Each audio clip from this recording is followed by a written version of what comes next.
That's weird. That's weird. Kind of weirding me out. You are a sad, strange little man. It's crazy. This is crazy. Isn't that weird? That's weird, man. It's strange. What's up, campers? Welcome back to episode 101 of Camp Strange. I am your camp counselor, Alex Tobin. And I'm your camp counselor, David Stokes. And we're back to bring the spooky, wacky, weird, strange, and mistakable. Oh. As this week, well, I'm not going to tell you what we're talking about yet, because before we talk about any of our stories, we got to catch you up on any of the news you may have missed. But David, there was some news that I don't know if you heard about, but Okay. it shook California to its core. Oh no! As last night there was a 4.6 earthquake. Yeah. That was pretty close. I think 12 miles away. The epicenter was 12 miles away from where I am. Okay. And it was at like 3:30 in the morning or something like that, and it shook our entire place pretty violently. Like, we both woke up immediately. Gave you a good rattle. Yeah, the cat freaked out. I jumped out of bed. I pinned the cat to the ground because it was. Give it a good punch. I'm like, if I punch the cat now, nobody will suspect. I'll say something fell from the earthquake. Yeah. No, I pinned the cat down because I thought it was she was about to go underneath the bed, so I was like, I need to maybe get her now just in case we have to run out of here. Yeah. So I pinned her to the ground, and we both stood up. I had the cat in my arms, and then it stopped, and we're like, holy shit! And we looked it up. There was an earthquake. I was like, okay, let's just go back to bed. There's another aftershock at 6:30 in the morning, whatever. I didn't wake up. Katie did wake up, but when I walked out in the morning, the one thing I realized is that our boy Gary had taken a header off the top shelf. Oh no! And was laying face down on the floor, sombrero astrew, on the floor. Is he okay? You know what? He's okay. Katie picked him up and placed him back in his rightful spot. And she said, "What? He only has one eyelash." And I said, "That happened a while ago." It's been like that. It's been like that. But I just questioned. That was the only thing that fell in the place. Poor child must have been terrified. I think he was. It really. Oh, Katie just sent me a picture of his header that he took. So we'll have to post that up there to show you that he is active. He obviously wants to go hunting. We know he's a big hunter. I should have taken him with me to Montana. Oh, you should have. I've been making waffles every morning here. You know he's a waffle guy. Yeah, I don't think Riley would have been very happy if I took him to Montana, though. But I think he's getting restless with all this COVID lockdown, so maybe I'm going to have to take him on a little walk around the neighborhood or something like that. Yeah, hand in hand. Who knows if anybody else felt the earthquake, but we felt Gary's wrath for those couple seconds. And I bet. And I heard he has a pretty big epicenter, you know? Mm-hmm. The ladies, they say yeah, that. Yeah. Anyway. But that's one of my news stories I just wanted to catch you up on. But this other one was just a funny headline. I really enjoyed it. As scientists join forces to save scrotum frog species in Lake Titicaca. Oh, yeah. I had a T-shirt. I had a T-shirt that said Lake Titicaca on it in middle school. I thought it was the funniest thing ever. Hey, wasn't your nickname Scrotum Frog? It was. Because I always ribbited in classes. Ate flies. Wait, where did the scrotum part come in? That's a tale for another day, my friend. Okay. Well, I think they're saving him. He has a little excess skin on his back, so I'm guessing that's where his name comes from. But we hope he's doing okay. Now, I'm not going to read too much into this, but he needs saving, and I think the scientists are doing all they can. So good for them. Save scrotum frog. Got it tattooed across my chest. David, do you have any news? I do. Thousands of sex-mad monkeys overrun city and eat themselves to death as cops admit they're powerless to control them. What? Oh my! Yeah, there's God. a lot to take in there. Oh my! So they're running rampant. They're sex hungry, and they're really hungry, and they're eating each other. No, they're eating junk food, is what the article says. Oh, they said they were This eating is- each other. No. They are just eating themselves to death. Like, not eating each other, but eating themselves as an individual to death. Ah, well then there's not that much of a difference between me and those monkeys, you know, just junk food and sex. Am I right, guys? Where all my guys at? Where all my monkey men at? Where all my scrotum frogs at? I like how this one quick little sentence says, the officer has been using a slingshot to scare away the large group of macaws, but they return in a matter of minutes. I think because they realize you're looking like fucking Bart Simpson on your skateboard over there shooting a slingshot at him. Yeah, Eat my the cop shorts, monkeys. the cop had this quote, which is, within a blink of an eye, there are more monkeys. So many babies. Oh no. Oh. Well, that's really funny actually because I also have monkey news as baboons. I think those monkeys should contact these ones. These ones are in the UK. You said those were in the Philippines. Where were they? They were in Thailand. Thailand. Yeah. Well, these ones are in the UK, and baboons armed with knives and chainsaws spotted in UK Safari Park. How is that a thing? So here's the thing. We're all worried about the robots, but it's the monkeys we can't teach how to use weapons. So, so apparently, you know, this is a safari park where you pull up in your car, you drive around, and then like the monkeys can like crawl on your car, and like, there's like lines. You're supposed to stay in the car. Oh yeah. And I guess what like the monkeys usually do is like they usually like vandalize vehicles by like ripping off windshield wipers and mirrors and stuff. That's like what they're known for, you know, like not all the time, but that's like if they do any damage, that's what they do. But recently, they've been carrying an assortment of weapons, including blades, screwdrivers, and a chainsaw, leading some workers to suspect that visitors have supplied them with the dangerous items for a thrill, according to the news outlets. They also think possibly that they could be going in the backs of pickups and vans and swiping some blades and screwdrivers. But they did say one of the monkeys had a little chainsaw. So my question is the monkey using the chainsaw? Like, is he revving it up and shit, or is he just swinging it around like an animal? Right here it says one of the baboons was seen lugging around a chainsaw. So when you lug around a chainsaw, it sounds kind of like you're dragging it behind you in a fashion like you don't know how to use it maybe. But here's the thing. The park officials pushed back on the reports and said that this is an urban myth, that the armed apes are an urban myth. But on the other hand, some of the the mechanics in the area are saying that this is not true because they deal with a lot of monkey issues because they're the ones fixing the windshield wipers and the mirrors and all the car damage and stuff like that in the area. And they said, no, they're like people have been saying that there are monkeys with, you know, screwdrivers and blades and stuff like that. Maybe not a chainsaw, but I think there's a big conspiracy where the park doesn't want to lose, you know, people coming to the park, so they're trying to cover it up. But I feel like this would make me want to go to the park even more. Oh, so yeah. there's a baboon with a screwdriver looking to unscrew my hinges. Well, he's gonna take my side mirror off and put it on another one. We got a Phillips head or flathead? What are we talking here? I'll hire him to build my deck. But Be done in a matter of minutes. he's got a lot of buddies, and guess what? I'll just bring him a bunch of Cheetos and some Mountain Dew, and goddamn that deck, it's gonna be unstable, but it's gonna be put up fast. Just a bushel of bananas for the boys. Don't run on the deck. It's gonna fall through, and you're gonna find a bunch of monkey shit underneath there.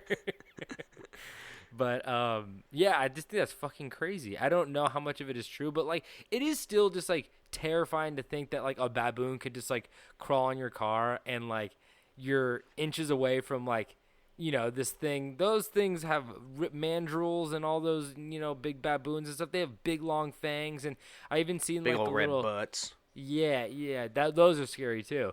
But you've seen like the little Vine or like the whatever the Instagram video of like the lion opening up the car door with his mouth, Yeah. and it's like yee, Yeah. and it, like freeze frames or whatever. Yeah, like that is terrifying, and it's just crazy to think that you could just like drive through a safari with lions Oh, yeah. coming up to your car. We had one near my hometown. called Wildlife Safari. I believe it's still functioning, but it's one that you can drive through and the animals walk up to your car. Like, you drive through a bear thing and the bears will walk up to your car and shit. Dude, I just saw a video of a bear. I don't know if you sent this to me or if I saw it on my own, but like it's a bear just like bursting a front door of like a cabin off its hinges, and it was like a camera from inside the house. And I was like, oh my God, I always thought like if there's a bear outside, you could just like lock your door and be fine. But this thing like smashed the door off the hinges. It's just like probably propped up against it, and the door just like burst open and wood went flying. I was like, holy shit. Yeah, the other night, I was coming back from a long rafting, camping trip, fishing trip, and I got back to our little lake spot probably like 1 a.m. And we have a little dumpster that's just like down the street from where our place is, and I was throwing some trash in it from the camping trip, and I heard something rustling around the bushes, sounded kind of big, so I just got in my car and drove up the hill and got in the house. And the next morning, my future mother-in-law told me that there was a bear out there last night. Yo. And so I was probably staying 10 feet from a bear and just could not see it because it was so dark. And I heard it, and I just jumped in my car. You're in Montana. It does make sense. I feel like that's like prime bear country. Where was Grizzly Man at? Where did he live? Where was he dead, attacked at? That'd have been around here somewhere, maybe like Wyoming. Okay, yeah. I know, but that's bear country, right? Yeah, our area that we're in is typically black bears, which aren't too dangerous. Like, they can definitely fuck you up for sure, but for the most part, they're pretty skittish and just kind of goofy animals. But there are some grizzlies around, so if it's a grizzly, you're fucked. Jesus Christ. I feel like grizzlies don't even want your trash. They want what's in your belly. Yeah, no, they will eat you up. I mean, there's a reason it's not called Grizzly Diner. It's Black Bear Diner, okay? Yeah. And they have the best waffles this side of the Montana River. Any of them, really. You know, that diner has some pretty good hot sauces. Honestly, one of them, this is how sad this is. I'm not shitting on Black Bear Diner. I mean, it's great, you know? But one opened up in... One opened up in Katie's hometown of Santa Clarita, and it was like a new one. And I was like, "Oh, I've been at a Black Bear Diner. It's kind of like just one of those places you go that's like familiar, and you're like, oh, you know, the food's gonna be like pretty good, and like there's not gonna be that long of a wait." But it was like new in the town, so we showed up and we're like, "Hey, can we just get like a table for two?" And the lady's like, "That's an hour and a half wait." I'm like, "This isn't fucking like Gordon Ramsay's restaurant. I'm not waiting for you to." Like, this is throw just some Denny's pancakes in the microwave. It's Denny's with bears. That's all it is. Exactly. Oh my God. Better gift shop. We left and we went to IHOP. Yeah, exactly. We went to Denny's and got all you can drink watered down coffee. Oh, so good. But yeah. So I got one more news story. Oh, okay. Sorry, we just got so strung up on bears and monkeys with knives and chainsaws. It happens. So this news article says Dragon Ball Z is anime porn, warns Florida congressman candidate. So KW Miller for Congress, he tweeted, they are now introducing a great deal of anime porn into the internet matrix. Yeah, that's... See, he's know when you refer to the internet as the internet matrix, you know what the hell's going on. And then he's like, I stopped watching movies back in 2001 after The Matrix came out. It terrified me. So yeah, after he says that whole weird internet matrix, then it says Dragon Ball Z is one of the top issues here. They are sexualizing cartoon characters to push a depraved agenda on our kids. What's next? Where will it end? It's crazy because if that guy did any fucking research, he could name any other anime and probably be kind of right. But I feel like Dragon Ball Z, only like few and far between moments probably where there's like actual sexualization. Unless he considers an arm amputation sexy. He's doing push-ups in that anti-gravity room again.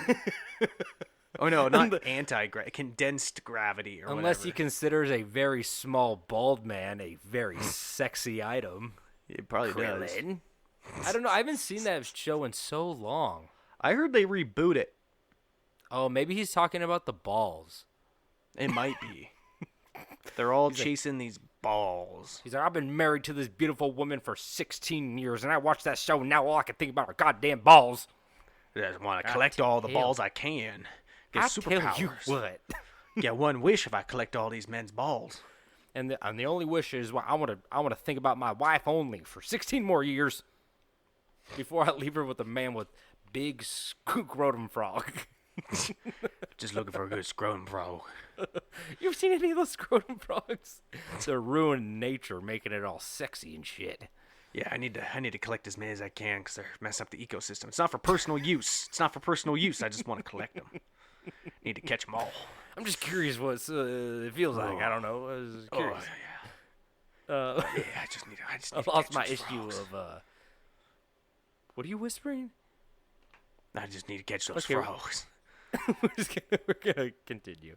So I guess we caught up on any of the news, so we better get these stories covered. But before we do, we gotta tell you to drink some Spring Hill Jack coffee. It's the best coffee to help you outrun a bear.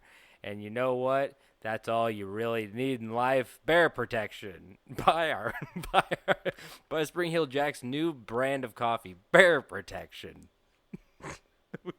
That's not a brand they have. That's not a type. It might be, but you should go check out their store and see if it is. And if it's not right to them, and ask them to make it one. Bear Yeah. Protection coffee. Yeah. Okay, well, let's get into these stories now. Now, David, as we go about our lives, we sometimes are presented with events that make our lives a little harder, also known as problems, like a bear attack or something. Mm-hmm. When confronted with a problem, most of us weigh out the options and then come up with a plan to solve said problem. But what if your plan didn't work out the way you thought? What if your plan didn't solve the problem at all, or even worse, made the problem much, much more worse? But don't worry, these horrible plans don't happen as often as we think. But luckily for you, today I will be presenting you with 3 stories where such a thing did occur, as today we discuss some of the biggest backfires in history. And I know what you guys are thinking. There's probably going to be much bigger backfires than this. There's a lot of military backfires, no pun intended, not like a gun backfire, but like where some guy was like, we're definitely going to win this battle, and then they all get slaughtered. Stuff like that. But I tried to find some real fun ones for you guys today, and they don't work out the way you think or the way they thought. So let's get into these stories. So our first story takes us to Delhi, India, sometime during the British colonization of the country, when the British government wanted to fix a major problem that was plaguing the bustling city of Delhi. You see, most major cities have pest problems, like roaches, rats, even pigeons, anti-pigeon. Yeah. But, yeah. Yeah. But for Delhi, it was a much more deadly rodent. Cobras. Oh, yeah. See, we don't get a lot of cobras in the city around here. No, just rattlers. But I'm always afraid that one of them are going to sneak up through my toilet and bite me on the frog scrotum. Yeah. That's that's a very realistic fear to have. Yeah, I haven't shit in 17 years before. Well, I do, but in a trash can next to the toilet. Yeah, you can smell that. I make sure while I'm shitting to look directly into that toilet just in case. Well, I'm going to grab him right by the head and teach him a lesson. You set a fire trap every night at that toilet. I pour 151 on top of the water and fucking light it up. Oh, He's not coming up for any air. So, the British government knew that having a cobra problem in the city meant a much more dangerous city. So they thought of a way to fix the problem. The plan they came up with was simple. Put a bounty out on the deadly cobras, meaning for each dead cobra somebody brings in, they get paid. Which is, that's easy. You go get people start hunting cobras, you're creating jobs, you're getting rid of pests, you're creating fun new hobbies, you're creating more boots, more leather, more snakeskin boots, which is fun. More bonding for father and sons. Yeah, you're stimulating the economy. More bonding for fathers, sons, and snakes. But not for father and son snakes. You're really creating a divide there. So, At first, the plan really did work. Citizens were setting traps and hunting the deadly pest successfully and getting paid for doing so.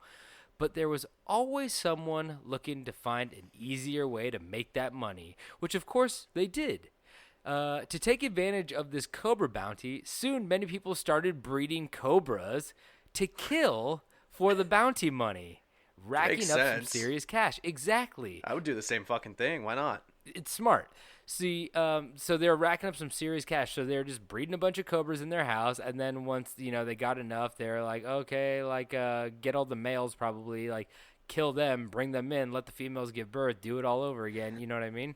Yeah. So, but once the British government caught wind of this, they shut down the program immediately, which is, they got to do that. They're losing money. So, but there was a problem now. What do you do with all these bred, alive, and dangerous cobras that are worthless now? So, all the cobra breeders released their leftover cobras into the city, creating an even bigger cobra problem than originally was in the first place. Can't you eat them? I don't fucking know. Well, I mean, now you... Why don't you just kill them? I don't... why would you just be all right, but you're not giving me money? Fuck you. And you would think, but I think it's more like... I think they were mad at the government for getting rid of the program. You know what I mean? They're like, well, maybe if I release all the cobras, they'll have to start it back up again, and then I'll go hunt some more cobras. But you're right. They should have just probably killed all the leftover cobras. But you know how people be when they don't get their stimulus check. Seriously. So the incident created the term Cobra effect for when an attempted solution to a problem makes the problem worse. So honestly, all these stories are Cobra effects, basically. And okay. they use it in economics and stuff like that. So it actually stemmed from this story, which is very interesting. And this also happened in Hanoi, Vietnam, under French colonial rule in 1902, when the colonial government created a bounty program that paid a reward for each rat killed. Okay. And to collect the bounty, people would need to provide either a dead rat or the severed tail of a rat. So people just cut off the rat tails and then release the rats back into the sewers and stuff, and then let them breed and then capture the new rats and then continue the process all over again. So people were just breeding more and more rats, and same thing. Yeah, they should have made it something a little less easy to live with, like 4 rat hands. He's like, no, you got 4 feet here. Where are all the hands? And then now you have all these fucking rats running handstanding through the streets, starting their own rat circus. I've seen this movie before. I don't know what. You take away a rat's front legs, and soon they're gonna be opening up stores. They're gonna have schools. They're gonna make their way to Mars. We're gonna find out that they're better businessmen and women than us. Yeah, and they're gonna make it to Saturn before we do. Good posture too, I have to say, about those rats. Oh, man, straight as an arrow. So let's jump to my next story. So King Gustav III of Sweden was convinced that coffee. Oh, we're talking coffee, not Spring Hill Jack, of course, but or bear repellent coffee. Yes. But this king was convinced that coffee was poisonous and dangerous to public health.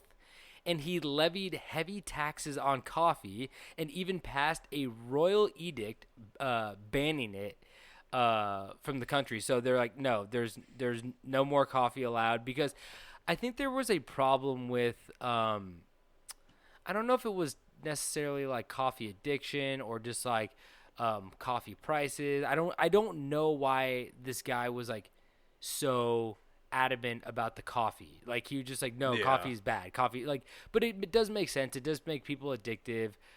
It does, make people act differently. So that he probably was like, something's up with this shit. We should just ban it. But however, even though he banned it, its consumption became even more popular, which totally makes sense, because has anybody heard of prohibition?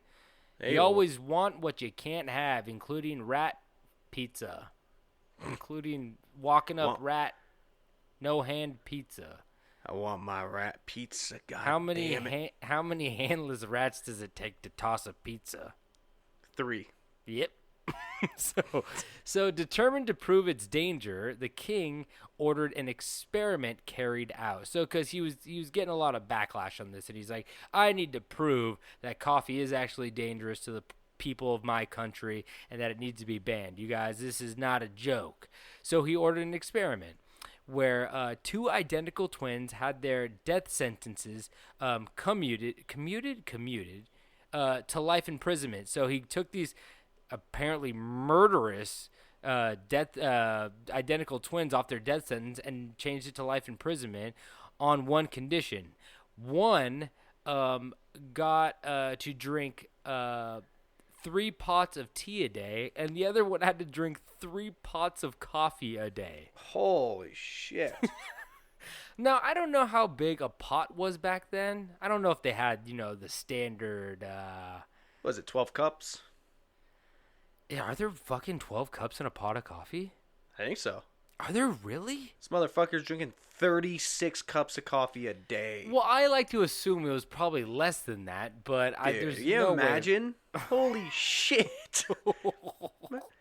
My God, You that guy think must have that- been fucking freaking out. Yeah, but like he would be dead if I would just rather be like the tea one. I'd be like, can you just not make it green or black tea? Just make it some kind of like sleepy time, so I'm just like chill all the time instead of I like love wired. some sleepy time tea. Sleepy time. So physicians would monitor the effects and report their eventual demise to the king. But unfortunately, both of the physicians that were supposed to be monitoring them died of natural causes before this happened, however. Too much coffee. Hey, I doubt, maybe they're sneaking a couple cups away from them, Yeah. So, the twins were still alive and their physicians were both dead now. And even King Gustav was assassinated in 1792 before either of the twins had met their end. So the king also died. He got shot in in a theater, in a ballroom, actually. That's how I want to go out. Some guy shot him. I read about how he got killed. The guy was up in the theater, in this protective little box, and he's like, "Oh, if somebody would have killed me, they would have killed me by now." By this part of the show. So he went down there and he started mingling and dancing around with all the people and stuff, and some guy ran up on him and shot him he shot him in the chest, but he turned a weird way and it didn't kill him instantly, and the guy, he just went ow, but he didn't fall or anything, and then the guy who shot him got all scared and yelled fire because he's like, oh fuck, I'm gonna get caught. So he said fire, there's a fire. So then everybody ran out, but they caught him the next day and then they fucking chopped his head off or something like that. Hell yeah. So, but the king survived a little bit longer, and then he eventually died of infection, which, I swear to God, I feel like if you get a hangnail back then, you're dying of infection. Yeah. So I got a question, though. I don't know if you're going to address it, but after the king died, did they still have to drink the coffee and the tea? Well, it was a life sentence, so they don't got anything. It's all they know now, David. They don't want to go back. They're going to have withdrawals. So even King Gustav, I already read that. He was assassinated. But eventually, the tea drinker was the first to die at the ripe old age of 83 years old, which is fucking pretty crazy for 1792, leaving his coffee brother to live the rest of his life, most likely sweating brown rings through all of his shirts. So they didn't say when the coffee brother died, but they just said that he made it past the tea drinker brother, which is fucking I'm actually hilarious. surprised. I actually am a little bit too, because that much caffeine. But here's the thing too, coffee in 1792 is not the Cowboy coffee. coffee. Yeah, I don't know what that means. What's that mean? That's shitty. I mean, it has a lot of grounds in it and shit, and it's Oh yeah. They're just taking lips of coffee, probably. yeah. They're just gargling fucking dirt out of a pot. But the thing is, the coffee itself is probably not very strong, right? I don't know if it's strong. See, I'd almost think it might be stronger. That's what I was thinking too. It's kind of hard to figure out. I don't know what they do with coffee. I don't know if there's some kind of crossbreeding thing to make it more caffeinated, or if it's in the roasting process or what. We'll have to call up Spring Hill Jack and really ask him. But it's your grandpepper's weed stash. That shit wouldn't do anything to you. I was thinking the same thing. He's probably like, hey, you guys smoking weed? Look what I got. And he just pulls out a fucking bag of oregano or something. And you're like, ooh, Grandpa, you making spaghetti sauce? He's like, yeah, my rat buddies are coming over. I'm going to help them toss a pizza. But, yeah, it's fucking, it's very interesting. And I would love to know, one, what their pot of coffee serving size was, and two, what it tasted like, and three, how powerful it was. Because also four, what the fuck tea was the other guy drinking? Yeah. I don't They know. make a big difference. Because if it's like green tea or black tea, then that's like, it's not as caffeinated as like coffee now, but who knows? It might have been like pretty equal to what was coffee then, right? I don't know. Yeah. I don't know much about this herbal shit you're talking about. This herbal game. I'm more of a synthetic bang energy guy. I drink Give me spice some bang. creatine. Yeah, some spice bang. I boil my bang with a I only good old smoke bag of tea. synthetic spice and drink anything blue, Yeah. including windshield wiper fluid. Delicious. Okay. So let's get into my little third and final story. As it was June 6th of 1998 when a substitute tanker driver showed up at the Lowermore Water Treatment Works in the British town of Camelford to deliver some aluminum sulfate.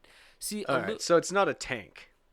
no, he's not driving a tank. He's a tanker driver, so he's driving a Tank, tank, okay. a tanker of aluminum sulfate.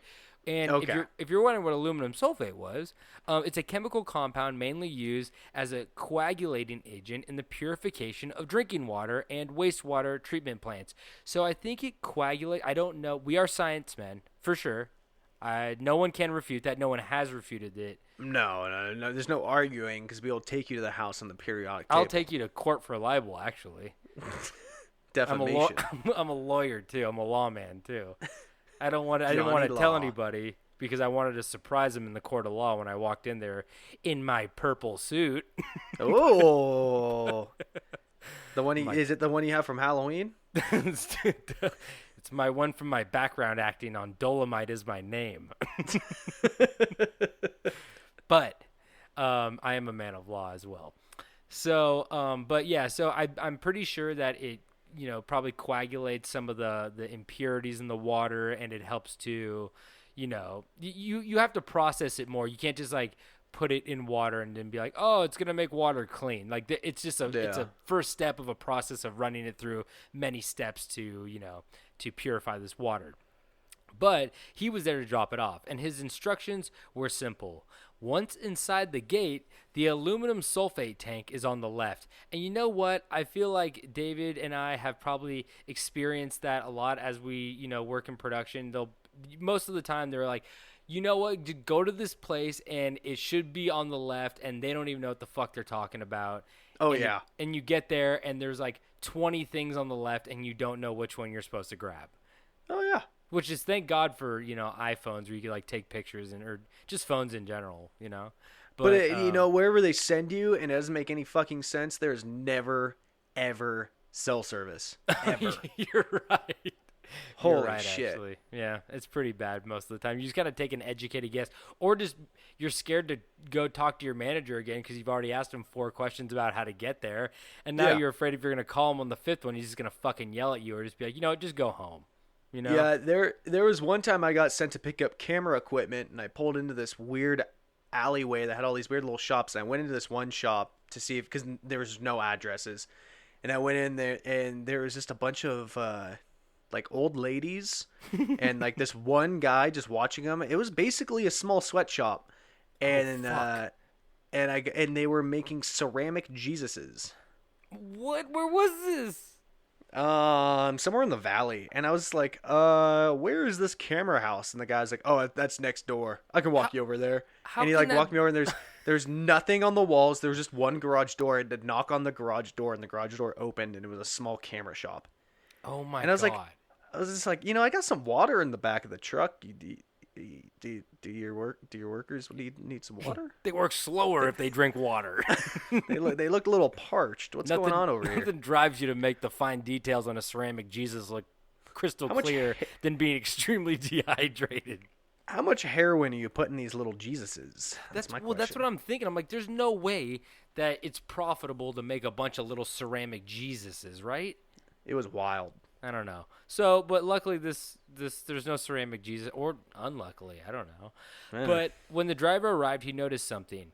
There were several tanks on the left, of course, and his key that he had to unlock it fit into all of the locks for all of the tanks. So instead of being a good, employee like David or I, instead of calling the supervisor and double checking, which sometimes I haven't done and I've gotten in trouble for that, he didn't give a shit, and he was a fill-in, he was a substitute driver, and most likely didn't have to deal with any of the repercussions of his mistakes. So he decided to dump 20 tons of aluminum sulfate into what we later learned was the town's direct drinking water. So it was like the final. You're just making it better. Yeah, it was like the final. It was like where they stored the good drinking water after it was processed through the plant and shit like that. Yeah. So there was problem number one, which is a pretty hefty problem, considering that the sulfate began to turn into sulfuric acid immediately, and now it was running through the pipes and going into people's cups, and they're drinking it. Which was, of course, problem number one. And one man reported that the milk in his coffee curdled once it hit the acid in the water. Oh, shit. Okay. Which is fucking crazy. Others complained of their hair turning green and toenails falling out. Oh, that's fun. To be completely fair, we don't know what these townspeople were eating before drinking this water. Their toenails and hair might have already been falling out. We don't know that. That's true. But I like to think that it was this problem. And this was just in the days after the contamination. You see, after getting around 900 complaints about the water taste, the water company advised residents to cover up the water's acidity by diluting it with orange juice. What kind of fucking ass backwards instructions is that? Where they're like, "Hey, my pick a cheaper drink. my water tastes really, really bad. You should pour orange juice in it." No, I don't like orange juice. I want to drink water. Yeah, but it's either you drink shitty tasting water or shitty tasting water mixed with orange juice. You decide. Which is just how. This is the origin story of Sunny Delight. Do you know this? Is it? But it would be good. Can we get to the bottom of why orange juice is so goddamn expensive? Is it? Yeah, man. I don't like remember orange last time I juice, bought but that orange shit's juice. expensive. Actually, it's like $8. Actually, what do you buy? What kind of orange juice you buying, boy? Oh, heavy pulp every time. I'm talking brands. You're talking about Nature's Best. Is that Florida's Own? I don't fucking know anymore. Kroger brand. It's all expensive. Juice of the orange. I love those knockoff orange juices. You could either start your morning with some orange juice or save some money and buy 4 Steelhead Reserves instead for breakfast. I say the morning isn't a morning without my Steelhead Reserves. Ooh, need my Steelhead. Which, if you guys don't know that is the cheapest alcohol you can get with the highest alcohol content at any grocery store, preferably across America, but I don't know. I haven't been to every state. I don't know if they have it on the East Coast. That might just be a West Coast thing, but well, good for you. I had a Steelhead. Good for you, East Coast. Yeah, I'm sure you guys have your own fucking shit. But I had, you guys have I had a Poland Steelhead. Spring. I had a Steelhead probably a month or two ago for the first time since freshman year of college. Mm-hmm. And it was not that bad. Really? I'm going to go out and say it was pretty cold, which definitely helps. But it was more than drinkable. It was actually enjoyable for like the first half until it got warm, I think. Okay, but like how many lead-in drinks did you have before you had to drink that? 0. Really? Yeah. Did you mix it really wasn't that juice bad with it? No, but I have. And that's what got me on the whole topic of it, is because we used to Brass Monkey. Mix that shit. It's kind of like a screwdriver, but if they jammed it into your temple. Yeah, we used to mix those and put them in a extra large cup from Taco Bell and go to soccer games in college. I learned something new about you every podcast, David, and I don't necessarily like all of them. But let me get into what these hooligans were doing with their orange juice. So they were pouring it in their fucking shitty acidic water by trying to dilute it by pouring more of like an acidic drink in there, which I don't fucking know. But maybe they didn't know it was acidic at this point. Maybe they thought the water tasted bad, so they just pour some orange juice in it, which is it's such a bad idea. It's not even like a fix. It's just like, do you want not shitty water? Then replace it with a different drink. Like that's not. It's so dumb. That's not an answer. Yeah, exactly. So what they didn't tell anyone was that the orange juice was actually making the acid worse. But they also didn't tell anyone that they had confirmed exactly what was wrong with the water by July 12th, when the original driver was summoned back to the treatment center and they figured out what he did and poured it in there. And they waited 10 whole days before putting a teeny tiny little notice in the sports section of the paper to let residents know what was going on with their water. So instead of that's the only section I read besides the funnies. It's crazy. Like they're just like, oh, instead of putting it on like the front page here, it's like hide it between the croquet game and the guy who chased his dog 4 miles and ended up beating a record of some sort. You know? Can you make Marmaduke make this announcement? Did I fuck that name up? I can't. Do you want me to do a Marmaduke impression? No. That's right though. Wasn't Marmaduke that dog? He was like a dog. Great Dane. Yeah, he was kind of like a Scooby Doo, but I don't know what the fuck he did. He was in the funny sections, right?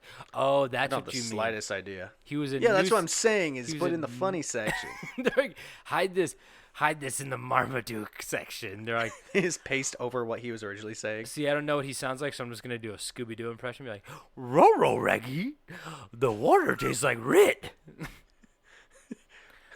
That's shit for any of you guys don't know. The water's making us real Rick, and I'm rowing up everywhere. Anyway, so that's my Marmaduke. So by now the acid running through the pipes of the city had stripped them of all the zinc and lead as well. So residents were literally bathing in a poison cocktail of orange juice, acid water, zinc, and lead. So the next big piece of advice was to simply boil the water, hopefully so the metals would get burned out and leave the town. You know, like they would just like burn out and then the water would be fine to drink it again. But unfortunately, the toxic chemicals are not the same thing as bacteria, and boiling the water actually made them even more concentrated. God damn it. So they're just like fucking Cobra. Why don't they just test this shit before telling the public? What do you mean? You know, the people making these announcements, why aren't they just trying to boil it and test it before telling everybody just to be boiling it? I think it was just because, like, they're just like, I don't know. I mean, that's population the $1 million control? question. Yeah, like, I don't know why they didn't. I think they're just so nervous because they kept, like, getting backed into a fucking corner of learning, like, new horrible news that, like, they would test the water and be like, oh, shit, now there's zinc and lead in it and whatever, and everyone's getting sick. Like, every minute we don't tell people what to do, they're drinking like harmful chemicals and metals and like fucking up their body. So they're just like, okay, just like boil it. And then some guy's like, what? Where did you put that? And he's like, I put it in the obituary. If it's in the newspaper. A really important guy died, so we put it in his obituary. Paul was a great man. Loved zinc and lead and mixed with orange juice. And Raw's red. I don't know what the fuck you just said. Now Paul's dead. Oh. Yeah. Marmaduke popped into the obituaries for a split second. I wish he would pop into all of the sections. So, let's get back. And even though the authorities were flushing out the pipes, because I guess they started to flush out the pipes to try to like obviously get rid of this water, it wasn't doing much good because the main tank that hadn't been cleaned in 3 years, that all the sulfate was dumped into, it hadn't been cleaned in 3 years, and apparently it was supposed to be cleaned at least 6 times a month. Oh, yeah. So I think like all of the sulfate and shit was like sticking in the tank, like with all the gross shit that was in there and not being cleaned, which meant like even if they flushed out their pipes, there was always like some form of like the sulfate still in the tank. And like this, I don't know what's going on with this town. It's very ass backwards. I mean, it's not kidding. I'm sorry. Where is this? Let me look. It was the UK. Camelford. Okay. So, yeah. Silly UK. We would never make this mistake. We would never. Instead, we just deprive places like Flint of water. Or just perpetuate a global pandemic by being selfish. So, needless to say, after a poisoning of this level, the drinkers of poison water in Camelford don't get a happy ending. Yeah, some have died of cancer. Like, this is all alleged. We don't know. But some have died of cancer. Others of a way earlier onset Alzheimer and dementia disease.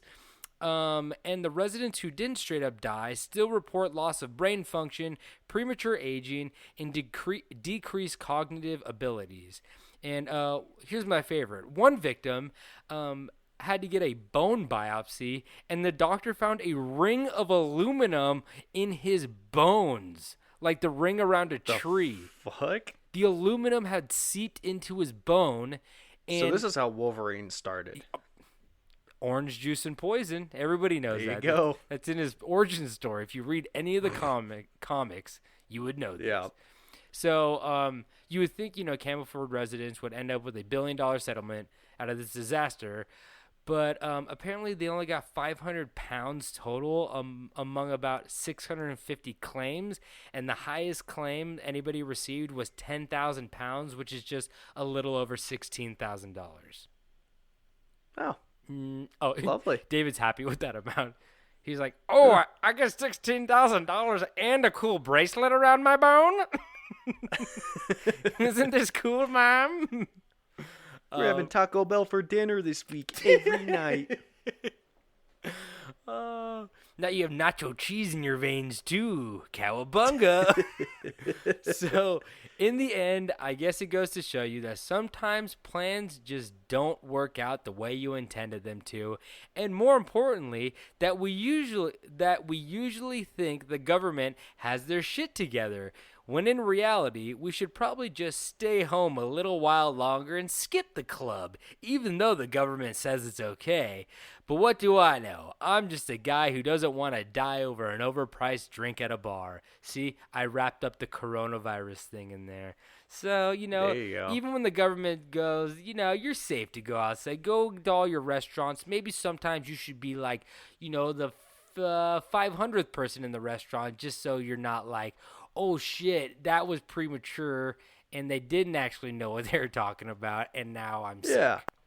So, just be wary out there. Just stay away from cobras, poison orange juice, and 3 pots of coffee a day, and you should be A-okay. A-okay. So those are my stories, and there's a lot more bigger backfires than that, but those are just some fun ones that dealt with a little less death and destruction and horribleness. So just a little bit of death. I'll cover the rest on another day. Yeah. All right. So today I'm going to talk about pure immortal power.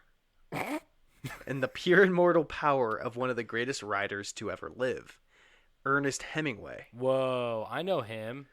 Wait, are you aware of all these like crazy shit? I know. Wait, wasn't he the one? Well, don't spoil nothing. No, I just like a quote. Do you have any quotes from him? No. Okay, I think he said, "Write drunk, edit sober." There you go. That could have been him. I think it was him, and I always think about that when I'm drunk, not writing. That could have been me in college saying that. When I'm drunk, I could have easily typed that up and said that Ernest Hemingway said that. When I'm drunk, holding a pencil clenched fist really tight in my left hand, I'm a righty, people. And I'm drawing butterflies. With the pen coming through the bottom near your pinky. And I'm like, these are gonna look beautiful in the morning once I edit them. It's just a small fire when you wake up. Anyway, please continue. Ernest Miller Hemingway was born July 21st of 1899 and was an American journalist, novelist, short story writer, and sportsman. Hemingway is known for his books such as In Our Time, The Sun Also Rises, A Farewell to Arms, To Have and Have Not. I thought that book was written by a bunch of fucking rats. No. Farewell No, to because arms. they don't have hands. Well, they'd take two of them to hoist the other one up with their bottom legs, and the other one would type with its bottom Well, legs. you would think it was be written by a bunch of armless rats. Whoa, you shitting on Hemingway right now? No, it's called A Farewell to Arms. You just talked about... Oh, I get it. Jesus I get Christ, it. David. Now I get it. I think he's talking about different arms. I think it's more like firearms, but yeah, sure. I don't know about that. You should read the book. So, to have and have not, For Whom the Bell Tolls, and The Old Man and the Sea. Everybody knows that one. I love all of those. I don't think I've read one of those books. I should, though. I'm just going to be... I'm pretty sure... now that I'm looking, I'm pretty sure two of these are Metallica songs. For Whom the Bell Tolls definitely is. And I think Farewell to Arms is as well. Oh, really? I think so. I know there's a song named that. I think it's Metallica. It doesn't matter. So Hemingway was also famous for winning a Pulitzer Prize for fiction and the Nobel Peace Prize for literature. Pretty So now, Tobin, what can make someone become such a great writer? horrible tragedy in their past, I believe. I mean, yeah, that's a good one. I was going to say just life experiences, a little more that broad. Too. That too. But, you know, maybe close calls with death. So these are a few times Hemingway encountered near death. So during World War I, Hemingway served on the Italian front lines as an ambulance driver for the Red Cross. Pretty cool. Whoa. And on July 18th, 1918, he was, quote, so badly wounded in a burst from a shell fire that he felt life slip from his body. Jeez. Hemingway said, like you would pull a silk handkerchief out of a pocket by one corner. That's how he described feeling his life slip away. Ah. Oh, I mean, he is an author. That's pretty. Such a writer. Pretty good. I have to say that's pretty good. Yeah. So after this accident, or I guess attack, Hemingway woke up with 237 bits of metal shrapnel in his body from the blast. Whoa, and an aluminum ring around his bone? I don't think Close. so. Very close. Oh. And he also woke up with a brand new spanking clean aluminum kneecap. What? Yeah, and then also 2 Italian decorations for his service, like, you know, medals. Yeah. I didn't think you meant ornaments. No. Oh, you had a wreath Look at around this his candle neck. holder. I got a candle holder from my war. Cool Look at wreath, this Ernest. Look at this napkin ring. Isn't that neat? Oh, that should I be didn't get around a my set. fucking forearm. So some people do believe that Ernest Hemingway did in fact die on this day, but we will get into that later. Yo. So now, Tobin, we both know Shark Week is coming up soon. I've already got my pay-per-view tickets bought to watch America's Sweetheart, Mike Tyson, beat the piss out of a great white shark. I cannot wait for it. He's gonna knock that fucker out in one punch, and he's not gonna stop there. He's just gonna hop on top of it and just pummel that thing into just a puddle. Is this actual pay-per-view? No, I don't think so. Oh, okay. Should be. But Mike won't be the only American hero to go one-on-one with a shark. And in 1935, an article by Hemingway for Esquire magazine titled "On Being Shot Again," Hemingway talks about the tactics of the best way to kill large animals. It was pretty simple. Shoot it in the brain if it's close, the heart if it's far, or the spine if you need it to stop instantly. I feel like there's some good guidelines right there. Yeah, that's like sharks. Big animals are zombies. I tell you, Ernest Hemingway hated zombies. Fucking zombie. Big or small, a bullet in the brain will do it. So Ernest, I also heard that like a grizzly bear. Speaking of grizzly bears from the beginning, can't they take like a shotgun blast to the forehead and still be like okay? Yeah, from what I know, and I again, this is just what I heard. Do not Don't think that this is do fact. But from what I heard, a lot of people will carry like a 44 Magnum or like a 50 cal pistol. Mm-hmm. And from what I heard, you're better off shooting at a grizzly bear's feet to try to scare it away. Oh, like Because if you shoot it and you don't kill it, it's just going to be way more pissed off and tear you in half. yeah, farewell to arms. You shoot its arms off. That's what he meant. Yeah. All making sense. So Ernest was inspired to write and provide this knowledge on account of having shot himself in the calves on both legs. Oh, While farewell to calves. And this all happened while he was doing some fisticuffs with a shark on a fishing trip off of the Key West. Wait, he was fighting a shark with his hands and shot himself in the calves? What is going on? I want to think maybe he just jumped into the water and grappled it and then pulled his gun out, tried shooting it and missed and hit himself in the legs. He hit himself in both calves. Yes. What is going on, Ernest? How much liquor were you drinking? Oh, he got into way crazier shit on the boat. We'll talk about that soon. Fight drunk, heal sober. Yeah, so it was also well known that Hemingway would always bring his model 1912A Tommy gun machine gun in case there was an encounter with too many sharks or worse. So the next one we got here is kind of. So during 1942 and 1934, Hemingway spent less and less time writing and more time on his 38-foot wooden fishing boat. But fishing rods were not the only tool he kept with him. On his boat, Hemingway would travel with grenades, his trusty Tommy gun, along with a Colt 22 pistol, which I believe the Colt 22 is what he actually shot himself in the legs with, so they're only 22s. Which are smaller guns? The bullet is much smaller. Okay. But 50 cal makes sense. 50 cal is pretty big. 22s, 50, half that. yeah. 50 cal would take your fucking leg off. I'm not saying I would, sign up to get shot in the leg with a 22. I don't think that'd be very fun, but it would be much more. Yeah, it'd be much more survivable than, even a 9mm. So Hemingway would say during his time fishing off of the Gulf Stream, he would also keep an eye out for German U-boats. Ooh. Wait. Hemingway knew that if he saw a U-boat, the Navy wouldn't be able to get there quick enough to destroy it. So he would take it into his own hands, unleashing a fury of bullets and hand grenades at the German submarines. Holy shit.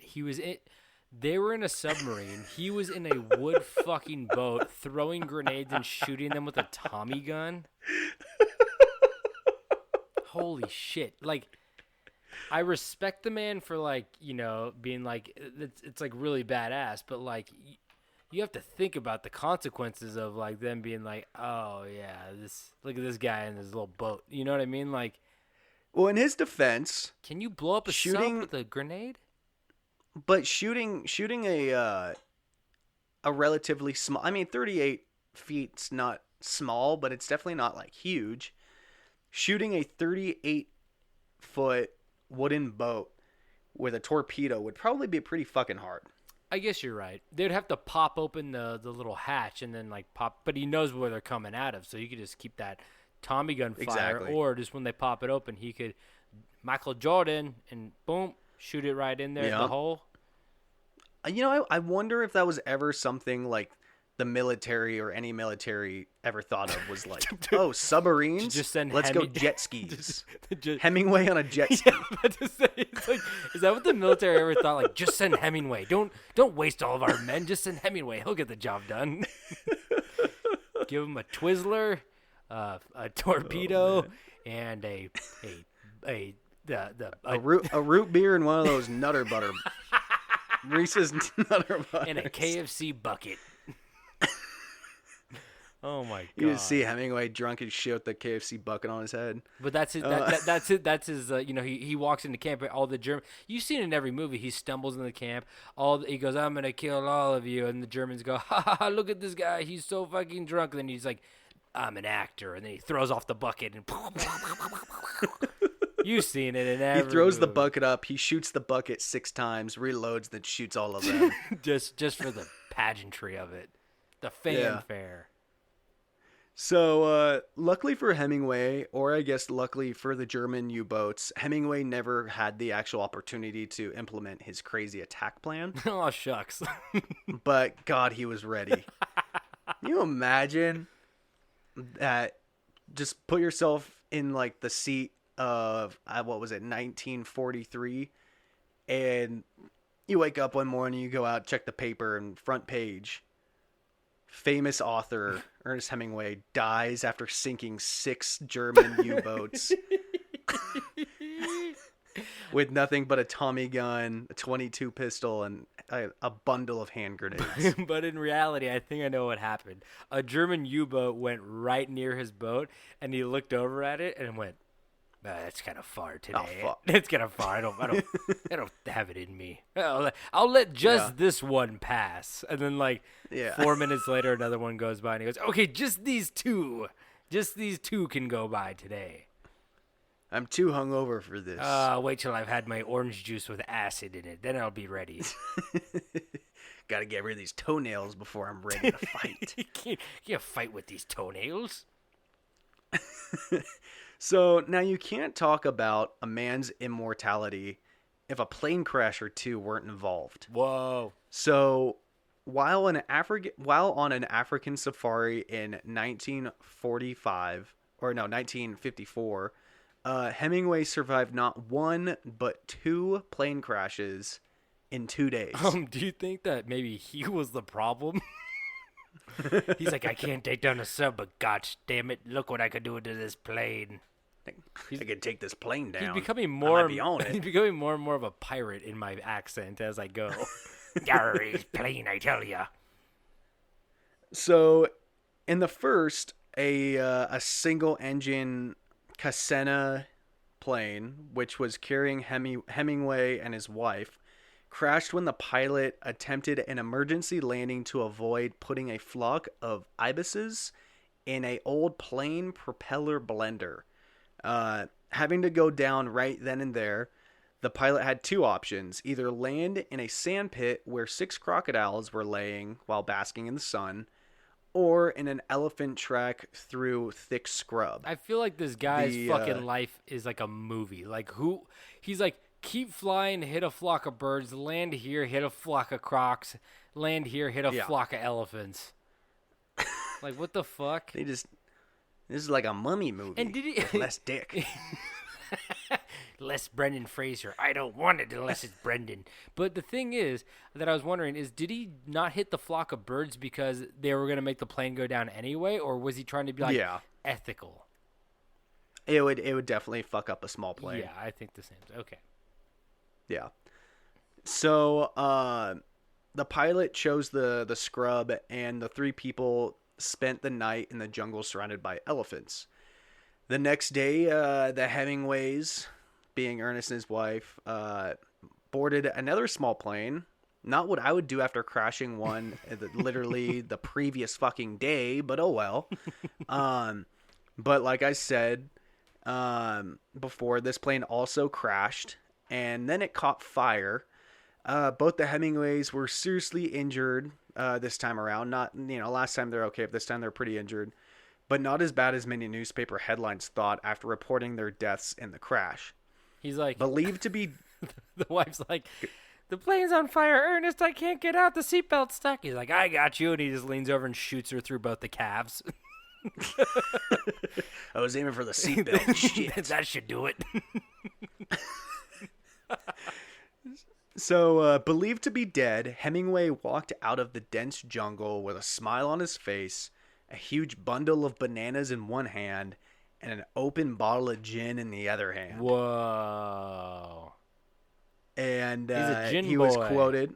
Oh, yeah, he's a big gin boy. I'm a gin boy, too. And he was quoted saying after he walked out of the jungle saying, "My luck, she's running very good." Oh, damn, that guy's a writer. Yeah. He was probably thinking about that one for a long time. he's like, oh god, he's like, sees This is some gonna guy in the ruin me if it's distance. not He's like, good. okay, he's like presenting he's like making his bananas look really good, and then he's like, Yeah. And he's like dumping out like half the gin to make it seem like he's already like fucking like 20 shots in, and then he's like, okay. So what type of explanation could lead to Hemingway surviving all of these insane stories? There is one idea that people have pieced together with all of his close calls with death, and that is that Ernest Hemingway was in fact a vampire. Yo, what? This is the weirdest conspiracy I've ever heard. Are you serious? Yeah. So sleeping all day made some people, accounts of drinking heavily all night and sleeping in all day made some people believe that Hemingway was only looking for blood to drink to strengthen his dark magic. I think my uncle was Now- a vampire.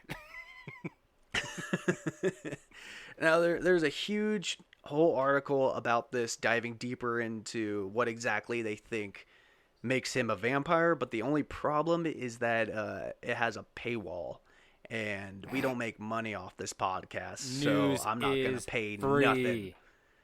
I'm not gonna pay for it. News but should be I free. mean, it's a long article. I think it's someone's like published article. Oh, so we just get to read their Someone's fan actual fiction work. about Ernest Hemingway sucking on No, all it's these facts. all these pretty boys and girls up in Forks, Washington.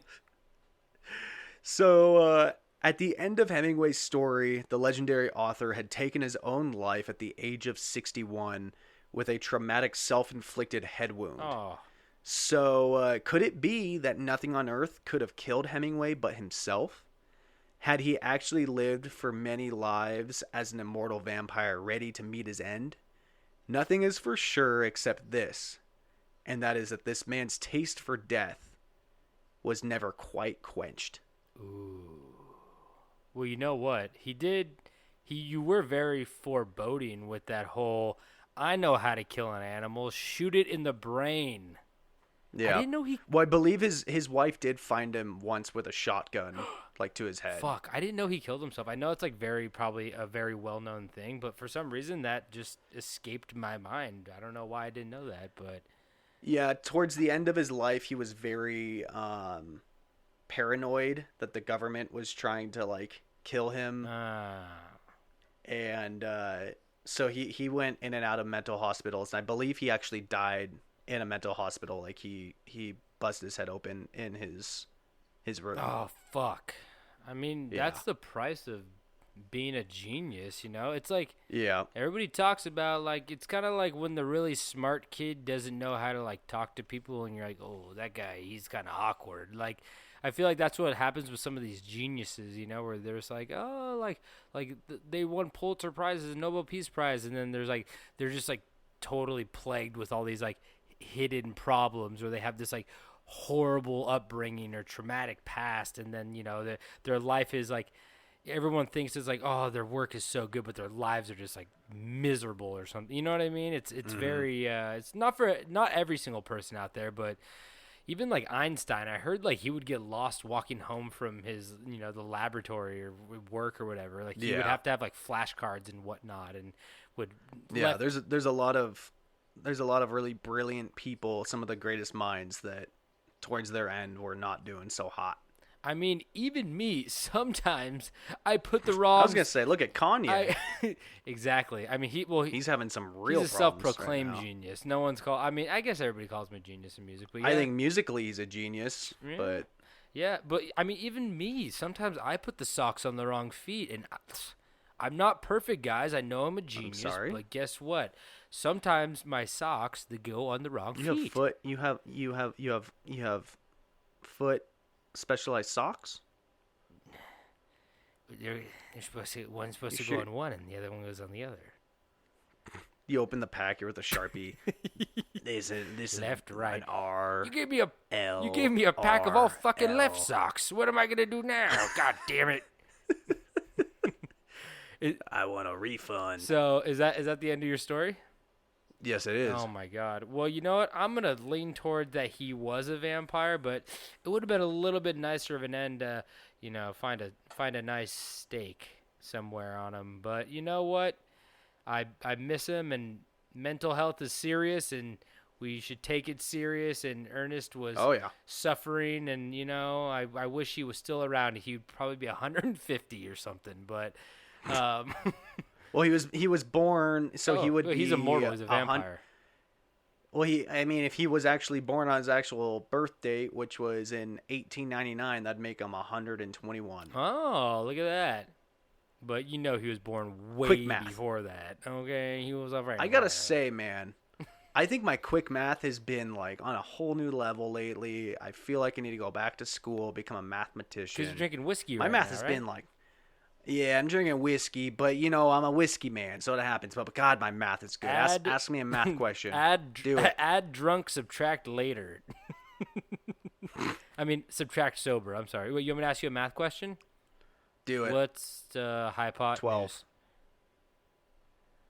12. Yep.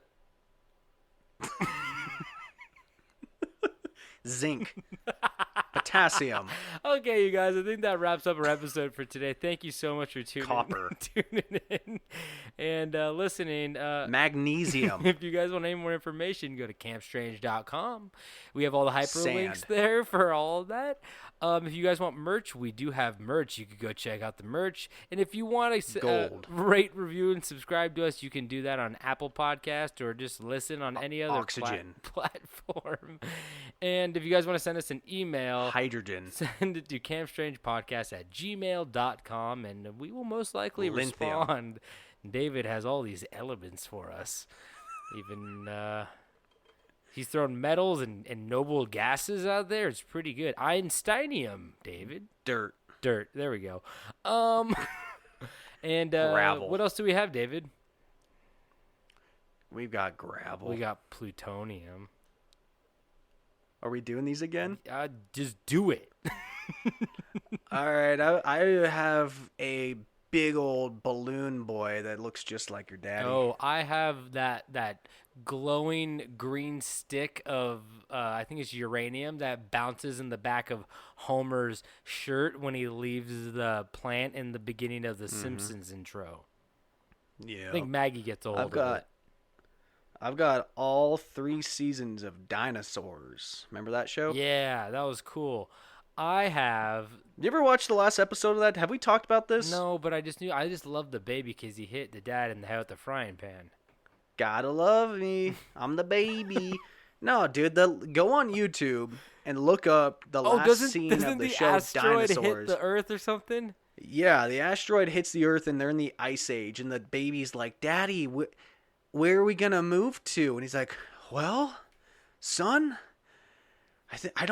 there's nowhere for us to move. We've used up all of our resources. We should have taken better care of the Earth we had." It gets really dark. Oh my God, that's so good. It's like depressing, and he's literally telling his infant child, who's been a baby for God knows how many years, that they're going to die, and there's nothing they can do about it because they fucked over the Earth. Okay, I guess we should end it there.